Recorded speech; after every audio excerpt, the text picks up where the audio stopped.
नाशिकच्या शिंदे टोल नाक्यावर टवाळखोरांनी हातात लाकडी दांडके घेऊन घातला धिंगाणा. घटना सीसीटीव्हीमध्ये कैद. नाशिक पुणे महामार्गावर असलेल्या शिंदे टोल नाक्यावर काही टवाळखोरांनी हैदोस घातला आहे. हातात दांडके घेऊन त्यांनी टोल नाक्याची तोडफोड केली आहे.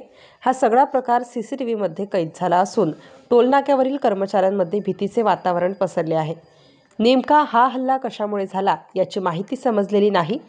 सायंकाळच्या सुमारास कारमध्ये आलेल्या 5 ते 6 जणांच्या टोळक्यांनी तोंडाला रुमाल बांधून अचानक शिंदे टोल नाक्यावरील कामगारांना धक्काबुक्की करून टोल नाक्यावरील ऑफिसची काच फोडून नुकसान केलं. या संदर्भात नाशिक रोड पोलीस ठाण्यात गुन्हा दाखल करण्याचे काम सुरू होते. स्टार न्यूजसाठी मोहसिन पठाण, नाशिक.